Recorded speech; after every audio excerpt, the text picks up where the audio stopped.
Bismillahirrahmanirrahim. Assalamualaikum warahmatullahi wabarakatuh. Waalaikumsalam warahmatullahi wabarakatuh.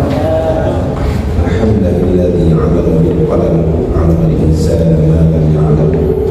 Wassalatu wassalamu ala sayyidina Muhammadin sallallahu alaihi wasallam wa ala alihi wa sahbihi wa tabi'ihi ila akhir ayyam amma ba'd. Yang saya hormati jajaran Dewan Hakim MKQ Provinsi Sumsel, kawan-kawan para peserta MKQ dan pecinta seni khot yang saya cintai dan saya banggakan, para panitia dan panitera yang ikut menyukseskan perhelatan MKQ ini yang saya hormati. Puji syukur kehadirat Robi pada kesempatan siang yang cukup cerah ini, saya diberikan kesempatan untuk menyampaikan cerita dalam Palembang ini.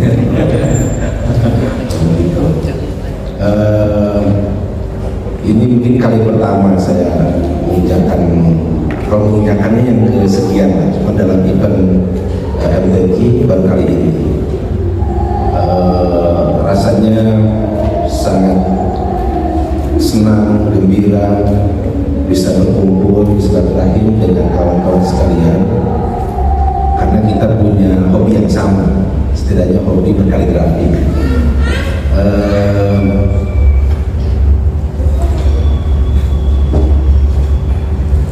Dan kerinduan itu tentu dengan adanya perkumpulan seperti ini kita bisa berbagi, bisa sharing ide, sharing pengalaman, karena adanya perkumpulan itu sering membuat kita termotivasi.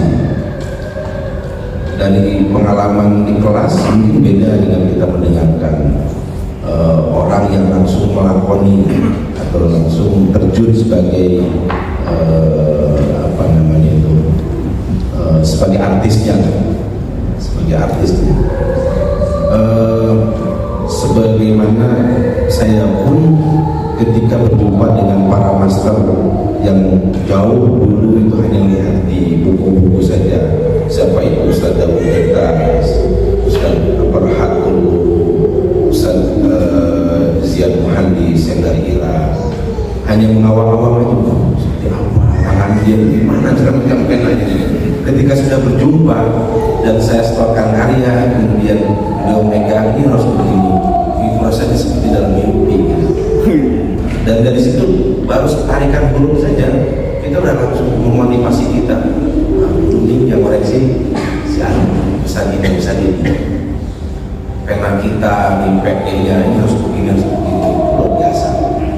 Nah begitupun mungkin kawan-kawan walaupun belum berjumpa langsung yang sedawat, setidaknya saya yang pernah dikoreksi bisa ketemu dengan ini, transfer energi positif ya. Dan itulah sebenarnya yang tak kalah memotivasi. Dulu waktu acara festival Trengganu, festival kaligrafi internasional di Trengganu, awal-awal 2011 saya diundang sendiri, 2012 diundang panitia saya sendiri. Berikutnya, dan kalau hanya saya sendiri, ilmunya itu hanya saya aja yang nyerap. Tapi teman-teman mungkin hanya dari saya. Itu pun kalau saya tidak salah menangkap. Berikutnya saya ajak teman-teman, yuk kita berangkat bareng-bareng, ongkos masing-masing. Tapi saya minta panitia tolong siapkan mes teman-teman Indonesia.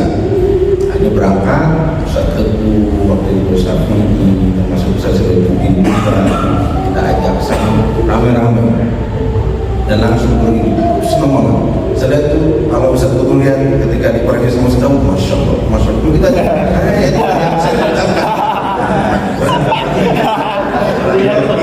yang bahasanya hanya bahasa Turki. Mereka banyak juga yang tidak bicara bahasa Inggris. Masya Allah kita aja banyak masya Allah. Tapi pulang dari sana udah mau gelorai, panas rasanya itu kalau karena kita bisa melihat langsung dengan masternya, melihat karya secara langsung. Mungkin kalau kita tidak melihat secara kasat mata ya, bagaimana mengisah nasi yang kurang dari 1 mili, setengah mili. Tulisannya Mulia Garcia, foto dari waktu itu kewarganegaraan Spanyol. Mulia Garcia itu, tapi pindah-pindah ke Amerika, Spanyol. Sekarang suaminya itu Bahman Panahi, orang Iran. Itu mas, kok bisa ya? Gimana nulisnya? Lama sekali. Ketika bercengkerama dengan khotbah itulah dengan mulia, dengan ini kan bahasa Inggris ya. Saya bahasa Inggris campur bahasa Turki, bahasa Turki bukan tidur. Cerita, ini caranya begini. Kalau kecil sekali pakai kaca pembesar, kemudian penanya ditutup sedikit-sedikit, nanti dihaluskanlah dengan namanya ada fase tartis. Satu karya ini bisa membutuhkan waktu 3 bulan sampai 4 bulan. Saya kaget, lama sekali ya. Kalau gitu menjadi hambur ngebul. Rupanya dia mengerjakan 4 bulan itu bisa menghasilkan uang lebih dari 4 tahun dari satu karya itu. Artinya berimbang kan. Dari situ aja, ketemu lagi. Pokoknya kita seperti orang yang bodoh banget di depan mereka. Karena supaya ilmu itu terus muncul gitu. Nggak memperlihatkan orang yang pintar, karena kalau ini nggak mau dia. Kalau tanya, kamu apa pekerjaannya? Saya guru kaligrafi pak, pasti mundur ya. Mereka nggak mau. Tapi kalau dia tolibul khat, pokoknya tolibul makan, baru mau. Kalau tolib, tapi kalau saya mudaris, bodoh, nggak mau ya. Karena mereka takut banget. Itu jurus-jurusnya. Jadi kalau ketemu anak Dirmi atau siapa, saya ketika ke Ustaz Silin, siapa guru kamu? Saya sebutin gurunya Ustaz Silin Judi. Jadi saya murid, dia dengan mudahnya akan kasih ilmu. Tapi kalau begitu, oh ini disiplin guru di Indonesia nggak mau ya. Gitu kan ini Ustaz Silin, Ustaz Ahmad Paris, ya. Dan Ustaz yang lainnya. Kalau ketemu saya dan harus persiapkan karya untuk dikoreksi. Nah, jadi saat ini setidaknya kalau teman-teman belum pernah berjumpa, yang berjumpa dengan muridnya lah. Siap. Walaupun belum bersama, karena sangat selera, tergantung apakah mau pakai ijazah atau cukup ijazah, itu selera. Karena memang unik kalau khot itu sendiri kan sangatnya itu tidak seperti ilmu agama yang lain sampai pada Rasulullah. Kalau khot itu sampai lumpuh, karena khot berkembang di zaman dinasti Abbasiyah ke sini. Nah, di Turki Utsmani lah penyempurnaan dari khot itu, dan itu pun masih mengalami terus perkembangan. Kawan-kawan sekalian, adik-adik, saya panggil adik-adik, nah, ibu saya itu lebih tua saya. Walaupun kelihatannya saya tuh kadang bilang umurnya boros muka irit. Itu kan perasaan, karena nggak mungkin sampai bedanya saya tidak bisa lagi ikut lomba di MTQ karena maksimal 35. Nah, teman-teman kan masih. Ustaz, paling depan usia berapa? 26. Waduh, masih muda. Tapi kalau walaupun usia saya sudah lebih dari 35, lebih dikit ya. Lebih dikit. Tapi semangat lomba masih terus menggebu. Karena saya meyakini dan merasakan bahwa melalui lomba itulah skill kita akan terus meningkat.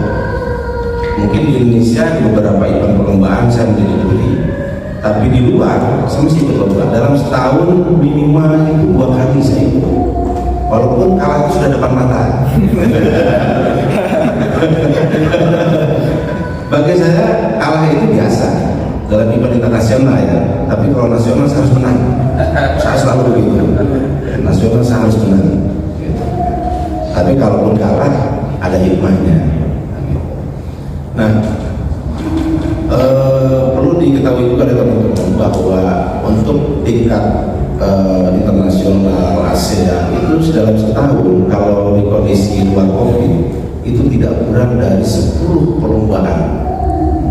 Nah ini kan ajang, oke lah di tingkat nasional mungkin kalah, tapi internasional harus menang. Kan banyak sekarang. Ada beberapa waktu itu kalau lain langsung on spot babak keluar dia karena tidak biasa cepat ya, speednya cepat. Tapi lomba yang bisa dikerjakan 4 bulan, 5 bulan menang ya. Gitu. Ada yang kemarin kan ramai yang juara Gersika, Ribi yang juara naskah Putra di Padang, luar biasa Pak anak kemarin ibaratnya ya kalau lihat usia.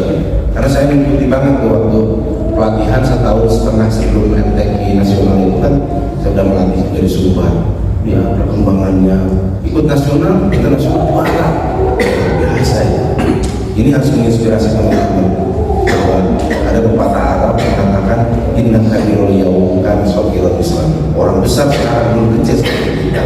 Artinya rapid bisa internasional. Kan lihat perjalanannya prosesnya seperti apa. Kalau saya udah langganan. Karena satu itu kalau boleh dicantumkan dalam KTP-nya itu status atau pekerjaan itu pelomba. Pelomba, kadang menang, juga kalah. Gitu. Tapi memang luar biasa, itu jadikan profesi. Ustaz itu kan tidak gelantungan di masjid, sangat jarang, paling ngajak sama lomba. Dari lomba saja sudah bisa membuat dapur puluhan tahun. Bisa sekarang, jadi tidak hanya atlet olahraga. Nah, jadi kembali lagi ajang internasional itu ada di Sika. Kemudian Ujairah ini di salah satu daerah di Uni Emirat ya. Ada Al Burda di Dubai, Ujairah, ada Syarifah nanti saya bulan 10 insya Allah ke Uni Emirat ke pameran itu di Syarifah namanya itu. Ada pameran, ada lombanya, kemudian tapi langsung kita datang di sana.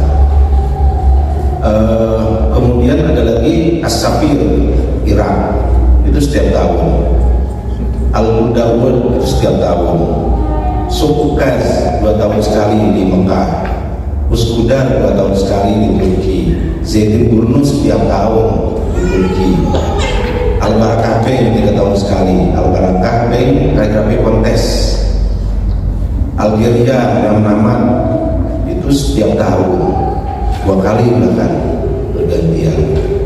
Kemudian Sabah dekat ASEAN setiap tahun. Sudah berapa?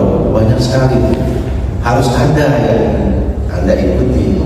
Dan itu enaknya kan bocorannya sudah keluar. Lomba di Gersika itu setahun sudah dibocorkan soalnya.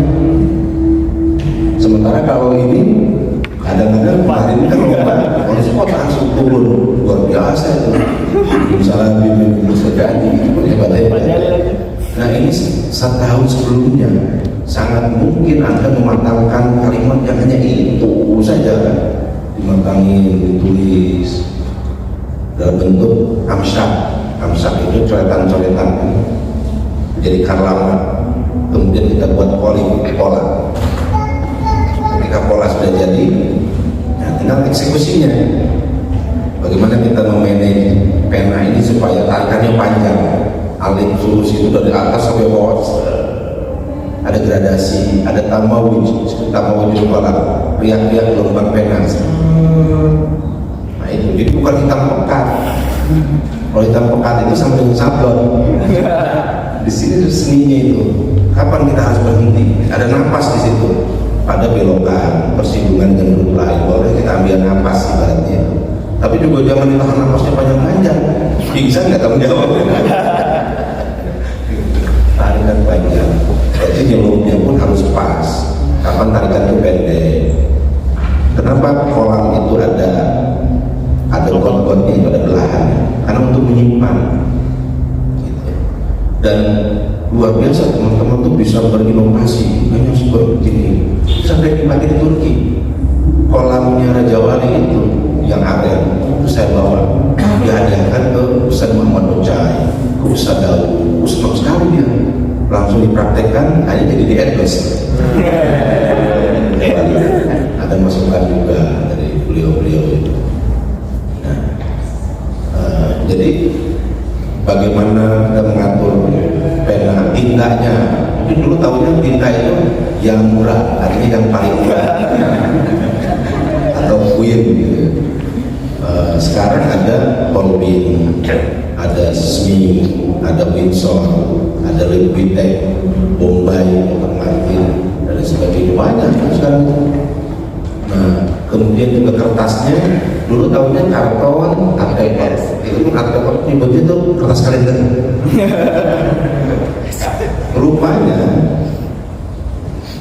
yang biasa kita pakai kalau kita kirim karya itu belum dinilai sama mereka, sudah dianulir.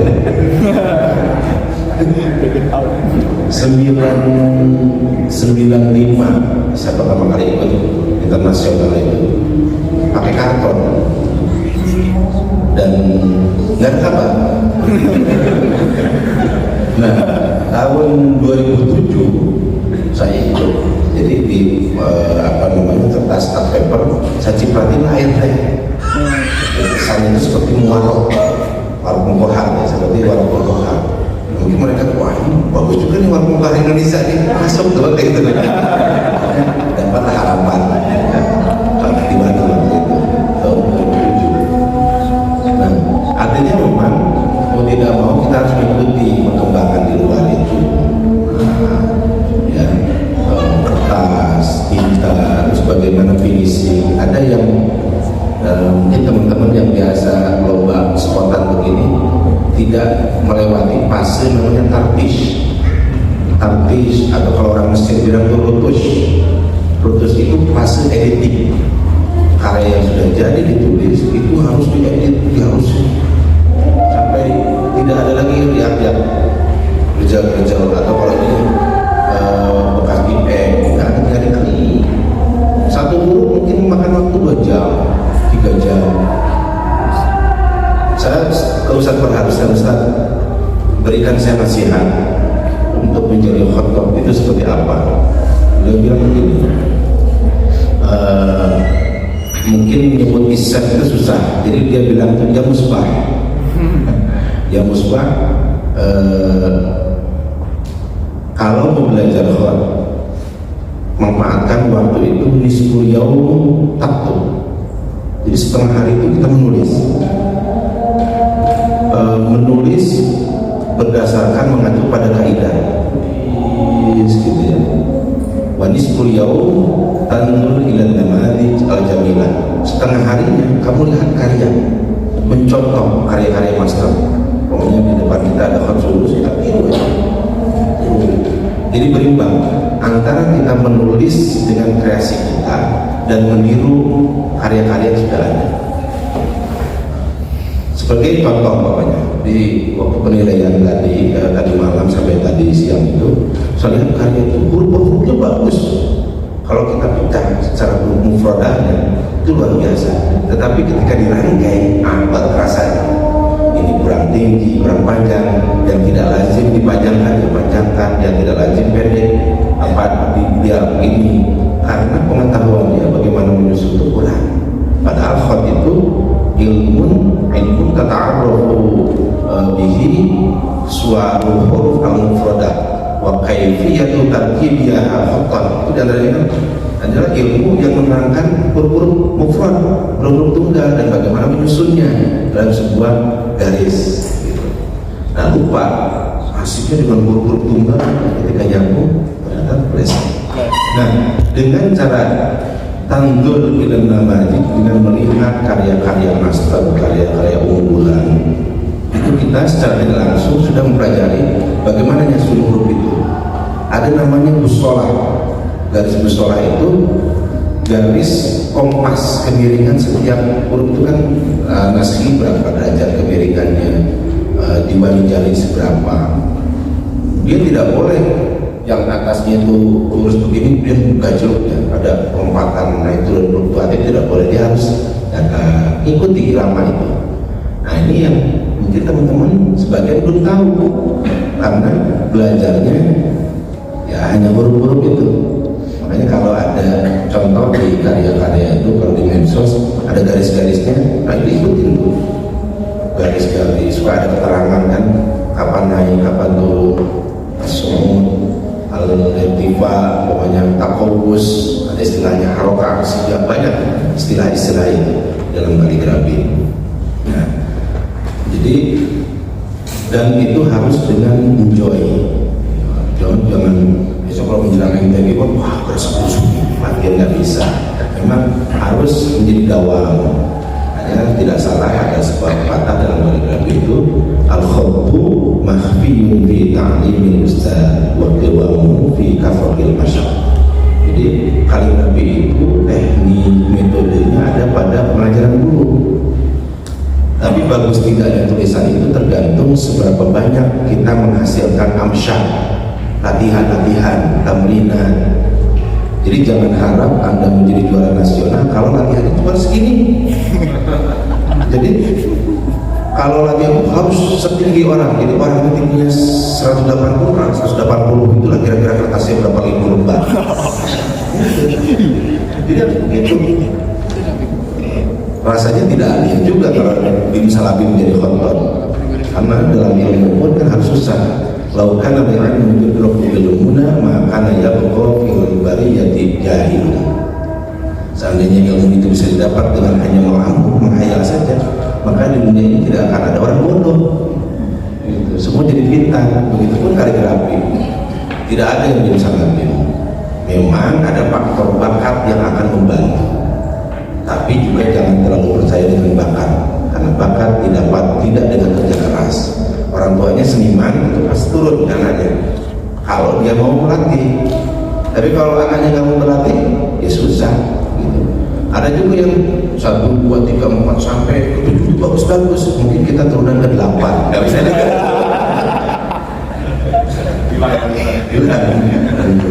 Jadi dengan semangat. Nah, kita alhamdulillah terlahir di Indonesia yang lingkungannya secara geografis, demografis sangat menguntungkan untuk perkembangan kaligrafi. Saya sering sampaikan ke teman-teman, 2025 ke atas itu lomba-lomba internasional itu didominasi sama Indonesia, dan sekarang sudah terbukti. Sudah mulai ketika saya 2007 hanya saya sendiri, 2010 saya ikut lomba Al-Burdah kaligrafi modern, hanya saya sendiri. Terus lomba-lomba itu masih inilah, tapi saya ingin membuktikan bahwa Indonesia mampu dengan segala keterbatasan. Nah akhirnya kan karena yang lihat teman-teman, kalau Isep aja bisa, kenapa saya tidak, kan begitu tuh. Akhirnya ikut rame-rame, sekarang banyak yang juara-juara. Bahkan saya ikut pun belum tentu bisa mengalahkan mereka, karena mereka yang fokus, sementara saya di sela-sela kesibukan. Saya tidak jarang menemukan ide itu ketika di kapal laut perjalanan dari Meranti ke Batam. Saya ketemu, kayak tulisannya ini, tapi yang lomba pulang saya kerjakan, itu pun sambil saya menangani proyek, menamai pelatihan-pelatihan. Jadi nggak ada yang fokus itu, pasti perjalanan.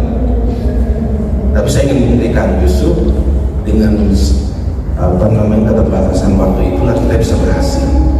Orang yang hebat itu yang mampu memanfaatkan waktu dan menghargai waktu. Tapi kalau yang kosong, ya pengangguran, ya sibuk pengangguran. Pak, nanti aja deh kalau ada waktu kita antara tidur dan tidur dan main. Ya. Nah, jadi harus ikut ya lomba-lomba itu. Salah satunya lagi, contohnya Sabah sekarang kan sudah buka. Sabah, dan saya udah setting lomba Sabah itu supaya mudah dan murah. Kirimnya ke nota tempat saya, lebih murah kan, tidak terkendala dengan bea cukai yang sempat nyangkut di Kuala Lumpur. Itu udah saya siapin. Soalnya saya bikin yang pendek-pendek. Kalau yang dulu kan panjang, saya bikin pendek supaya teman-teman nggak protes. Itu kan lomba saya hanya gitu, hanya penyelenggaraannya itu yang di Sabah Malaysia. Jadi soal saya buat, terus yang unjuk siapa yang harus jadi juri. Itu benar-benar kita setting. Jadi teman-teman silahkan. Nah nanti sertifikat juga saya sudah mengangkat ke panitia supaya dapat. Karena ini berharga kan, pengalaman menjadi peserta lomba kaligrafi ASEAN. Kalahnya kan bilang. Karena PNS karena dapat modal itu, modal kan luar biasa itu. Atau pas ngelamar istri, pokoknya ngelamar istri kan serta status kalahnya nggak bisa di. Nah, dan dalam pandangan saya tidak ada karya yang spektakuler kecuali dalam lomba. Untuk peserta kesini ya, sejak tahun 80-an kesini, karena SCK itu kan tahun 80-an kalau tidak salah.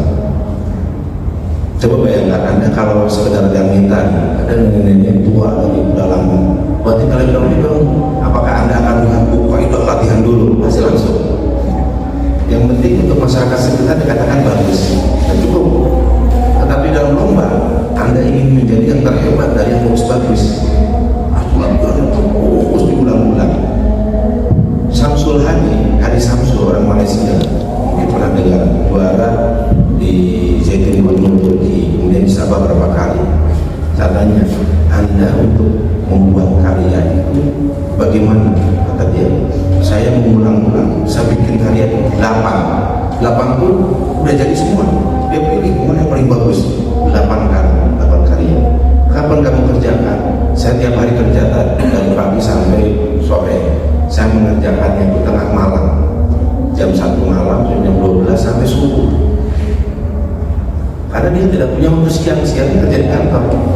Bayangkan, Hadi Samsul boleh tanya, dia orang Malaysia, muridnya Ustaz Abdul Baki, dan itu berhasil. Kemarin juara naskahan, naskhinya, bukan naskhi di Sabah.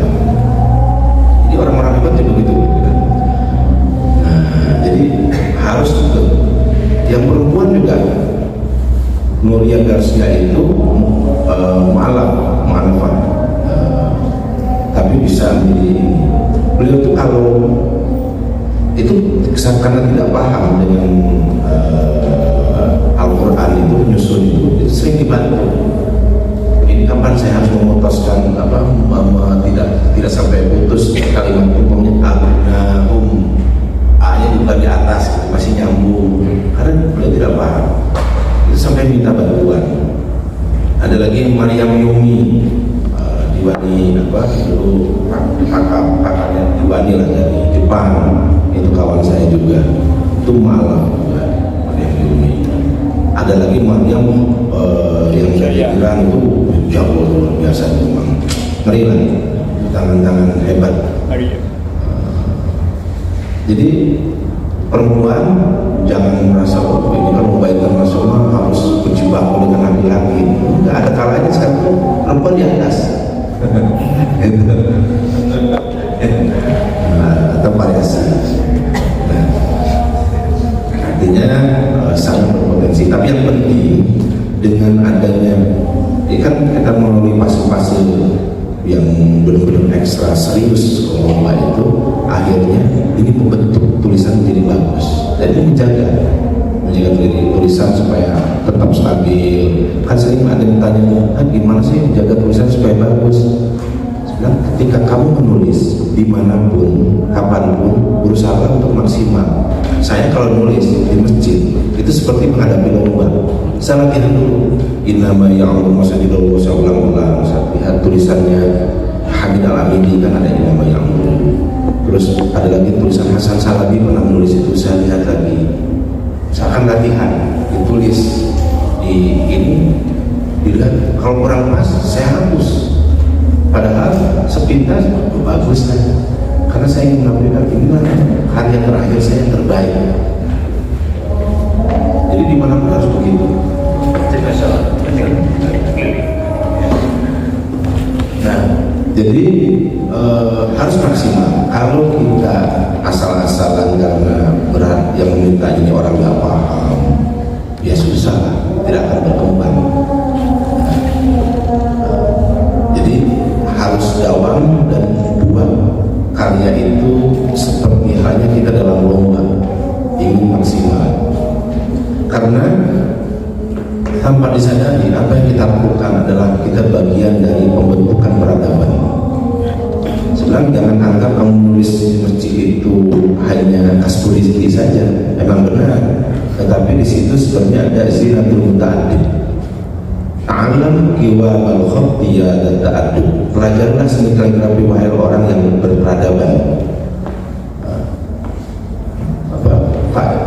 Ta'alam qiwam al-khattiyya dan ta'addud, famal khattu illa zinatul muta'addid. Karena karena sesungguhnya kaligrafi itu adalah perhiasan orang yang berbudi pekerti, yang berperadaban tadi.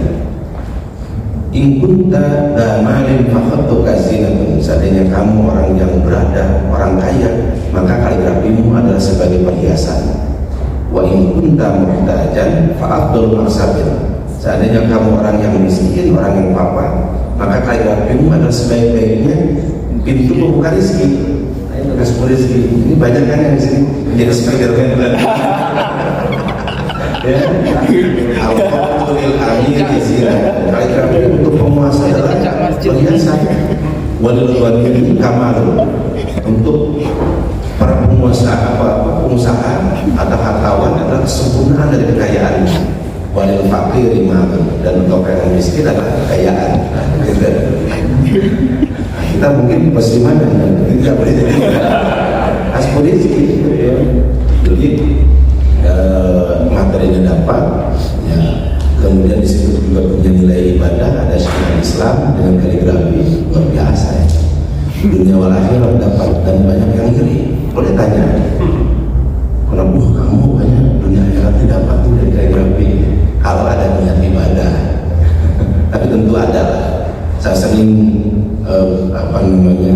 bercerita ke teman-teman, saya punya tim di PT Noktah itu, kalau lagi padat karya itu hampir 100 karyawan saya di PT Noktah itu. Jadi proyek di kayak kemarin di Masjid Bin Lampung tidak kurang dari 25, di Banyuwangi sekian orang, di Bukit Tinggi sekian orang, dikalkulasi 90 orang lebih. Ada kebanggaan dan kepuasan ketika kita bisa merekrut khotbah sebanyak-banyaknya. Bahkan ke teman-teman bilang, Noktah kalau bisa merekrut ribuan para khotbah. Masya Allah. Karena kita ingin memartabatkan para khotbah, biar mereka tuh sugih sesuai dengan alaikum bihasnil khalq fa innahu min mafatihir rizqi. Dulu Sayyidina Ali menyampaikan itu, saya nggak tahu, mungkin khot belum dijadikan sebagai ladangnya kasbul rizki, tapi sekarang sudah terbukti. Luar biasa bagi pandangan ke depannya itu ya, luar biasa, dan sekarang terbukti. Jadi jangan takut akan miskin kalau Anda seorang khotbah. Jadi sudah bukti teman-teman, dan bisa berangkat haji dari kaligrafi, memberangkatin orang tuanya haji. Saya tahun 97 bisa memberangkatkan bapak dan ibu haji dari hadiah kaligrafi. Karena kita tidak terbayang sebelumnya. Makanya saya ke teman-teman, kamu cita-citanya menjadi apa? Belajar kaligrafi. Saya ingin berangkatkan haji. Cocok. Walaupun sepintas tidak ada kaitannya kaligrafi haji. Kita terbukti. Ustaz Alim boleh tanya berapa kali hadiahnya juga menjadi istana luar biasa. Ustaz Bisdanto, Ustaz yang lain luar biasa. Artinya jangan ragu, jangan ragu. Jadi itu sebagai prolog mengawali. Saya ingin mungkin kalau memang ada yang belum jelas, ada yang ditanyakan silakan. Ini ajang silaturahim, kita berinteraksi, sharing, pengalaman. Saya tidak tahu juga teman-teman mengarahnya mau kemana. Jelas selama itu bisa saya bagikan, saya ceritakan insya. Itu mungkin barangkali ada yang